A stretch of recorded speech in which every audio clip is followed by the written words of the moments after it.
Magandang araw sa inyong lahat. Welcome sa ating On The Spot Guide today. Paalala lang mga bro na mga probables na ating ibinibigay ay guide lang.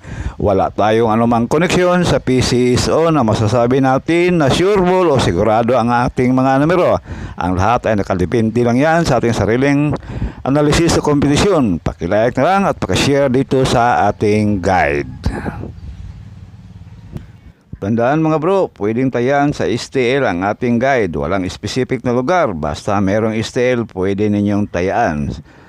Sa ating on the spot para sa 2 PM, 984, 983, 981. Bis natin dito ay 984. Pili o pick up lang sa mga numerong korsonada ninyo. Pag hindi na on the spot, pwedeng tayan ulit sa susunod na draw. Depende na lang yan sa inyong budget.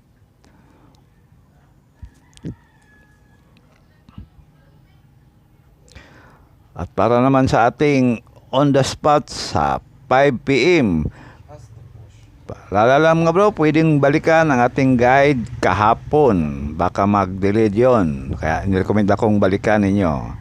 5 PM draw, 863, 862, 802. Target or rumble. Bis natin dito ay 802.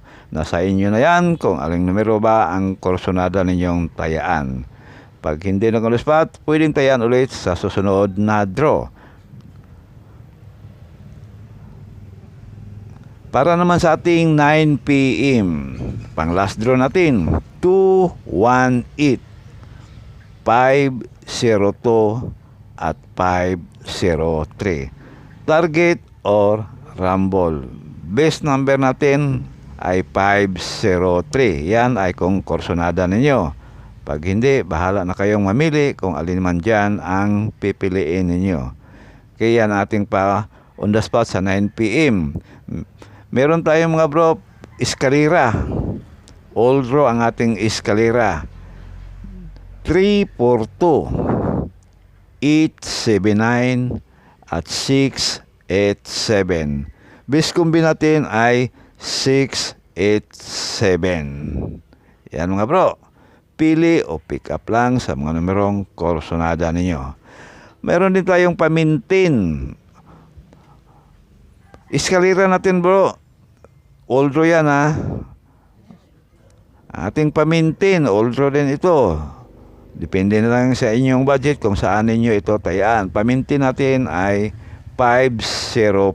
3 days ito. All draw. Yan ay kung kaya sa budget. Yan ang ating guide ngayong araw at sana makabawi tayo at manalo na. Good luck na lang at maraming salamat sa inyong lahat. God bless you all.